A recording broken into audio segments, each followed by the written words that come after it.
o whaile ali I matupu, wa ofu o ia I le mamalu, I le suafo le tamama le alo, ma le anganga pa ia. Leli ie, ta tala o mātou loto e manino ai I lau upu, o lo mātou malosi ma le mala malama ia. Tātou vivi atu I le atua I lona vi inga.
Ia whaatasi le li ima outou.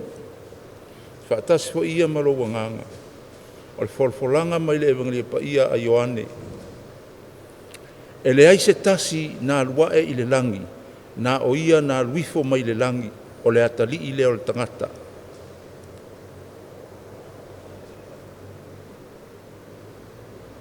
Au ai te ofo awana o whaiatu I ate oe, e au ina toe whanau mai outou, e angina matangi,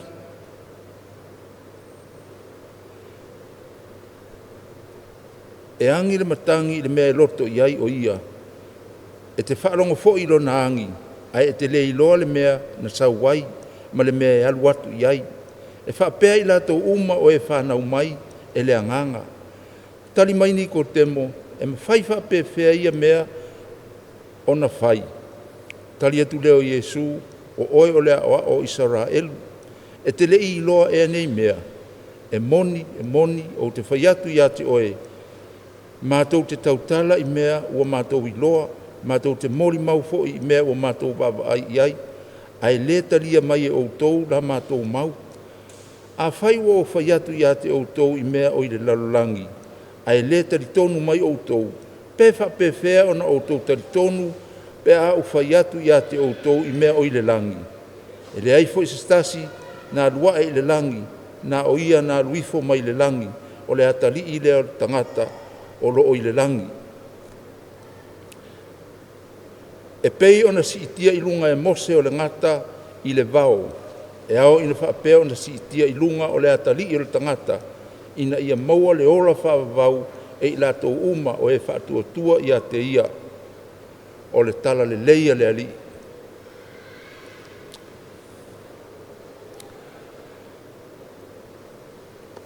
Sea maua se tangata e fia maulalo, e fia o uma tangata I lunga. A ia I loa, o le maulunga e te o iai, e sili ai foi on te lele a whaina pe a pau I lalo. O niko temo o le lo ia I naona taimi, masalo foi, ai o le mafua angal na le manino ai le talanoa tu sao a Yesu, e fesili lava, e whaonga lava, e whaasili lava ia o na manatu, o le tangata o le lalolangi, o manatu wha le lalolangi, o whetalaitu sao a Yesu, whapewhea la o na e taritonu malama I mea o le langi, a o mea waaia o le lalolangi e te lea taritonu I ai. Salo e whapena po I tātou le te leo taimi, peitai, e te tau o na manino ngau fie, o wa o le upu, ua tātou whaalongo ai, maa oa o ai, na o Yesu lava na luifo mai le langi, na o ia la e sila fia mea uma lava o loo I le langi, o sakala meta ale Ekalesia, o loo whaata mai ai, le tūlanga o mea leva aia, le ola whaaleanganga, le Eukaristia, o tātou talia ai le tino mal toto keriso, o le areto le ola, o na o keriso, amene. Ia tātou te talo, lo mātou te mai o I le langi, ia pa ia rau suafa, ia o mai rau malo, ia whaia rau whingalo I le langi, pe ona whaia I langi, ia e whai mai ate I mātou I la sunei a mātou mea ai e tau mle aso, ia e whamangalo I ate I mātou I a mātou wanga sala, pe o I mātou whoi ona mātou whamangalo I nātu I e wangale anga mai ate I mātou, aua whoi te ina I mātou le whaososonga, a ia e la vea I mātou mai leanga, aua e ou le maroma le mana, a toma le viinga e whaavavau lava. Amene. Tātou te suru whai atu fwoi lo tātou tinao le Ekalesia o le tinao le atua.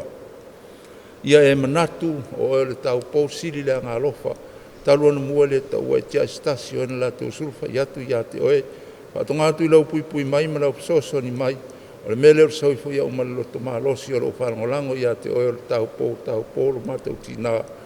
O nei o le tangata anga sala o suratu I o au te nofuma ai oi o ruma au ane I e te mai o talonga. O le tinao le atua I e alofa mai e whaafonga mai. Amene. Finangalo pa I au Yesu o sililo wanga malu, o mai te imato Yesu uma, to walofa atu I ate oe. Keri isoe leanga alofa mamana, alofa mai ia te mātou. Mikael pa ia lo mātou sulfanga, ta alosia I mātou o sulfa iatu ia te oe. Keri soe, mātou te ifo mwhafta iatu ia te oe, awa alo kolusa pa ia na e whaola I naile lalolangi. Whamanuia mai le tu e ai tātou I suafol te mamale alo, male anganga pa ia.